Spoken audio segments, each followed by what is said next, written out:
If you're an indie developer and you've just started your first game, you probably want to make devlogs. And why wouldn't you? A lot of people watch them, they seem like great content, and they promote your game. But what if I told you you've been fed lies? They're actually unreasonably brooding. They take so much development time and the market is so oversaturated. Let's talk about that first point. Why would they be brooding? They seem pretty straightforward. You make something in your game, you take that from your game, and you make a video about it. Seems simple enough. But that's the problem. You need something new in your game to showcase. If you're a seasoned developer, you understand that implementing new ideas into your game takes a lot of time and patience. On the other hand, devlogs need to be pumped out every week, at least once every 2 weeks. This creates a strain between your game development and your upload cycle. You want to start creating things in your game to showcase to your audience, and that's great. The problem with that is that you start to create these ideas to showcase, but that usually means that you're skipping over things that you desperately need to put in your game before you implement these cool ideas. Your game can quickly become a jumbled mess if you try to keep up with the schedule.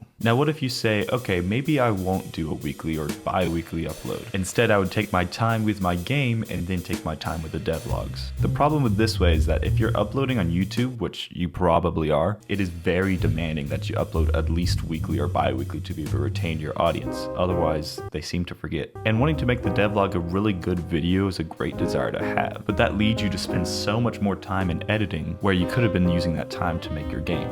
And for the third point, the market is already so oversaturated. If you go to YouTube and you look up Devlog 0, you'll see a list of thousands upon thousands of other indie developers like you wanting to make these devlogs. And if you look into almost any one of them, you will see that they stopped making devlogs at a certain point. So it kind of becomes a question. Are you going to be a YouTuber or are you going to be a game developer? Now, I'm not saying that it's not possible to do YouTube and game development at the exact same time, but I just want to show how hard it is to make devlogs for your game. You also might be asking, how come others have been so successful with devlogs, and how else would I be able to promote my game? From my limited understanding of how this whole game dev promotion works, I found a few ideas. The first one is make devlogs. That's weird. You just said don't make devlogs. I mean a slightly different version of devlogs. Now, a lot of you might be against this. I personally am not going to be doing it, but that doesn't rule out the fact that I might do it in the future, but it is to make short form content. This might be the perfect way to be able to showcase what you've done in your game, because the content you'll be making is so short, you'll be able to showcase a small little thing that you've just made in your game. Short form content really does not take that much time. At max, it takes about an hour to be able to make an entire video. And what's also great about short form content is that it gets around a lot quicker than long form. You'll be getting feedback way more frequently than if you were making long form devlogs. And trust me, a third party voice is so valuable to game development, but that doesn't always mean to listen to them. The second one is also maybe a little controversial. It's to reach out to publishers. People seem to be pretty afraid of publishers. The idea that you're going to have a third party tell you what's wrong and right with your game is a little frightening, but not all publishers are the same. There's actually quite a few good ones out there that will help you with funding and anything you really need in the process of making a video game. The hard part is getting your game idea to them. I personally have never reached out to a publisher as I've only made one game, but from my understanding, if you have a really solid idea and a good proof of concept, they will most likely be willing to fund your game. My advice would be to reach out to as many publishers as you can, while also checking to make sure the publisher treats their studios well.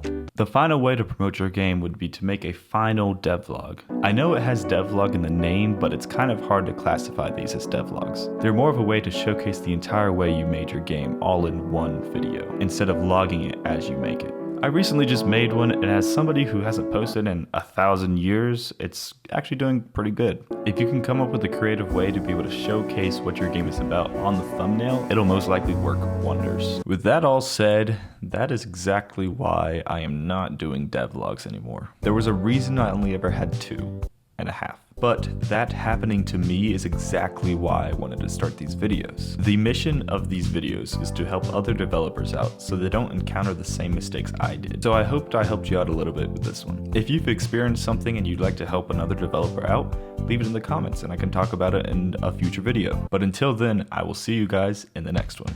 Bye.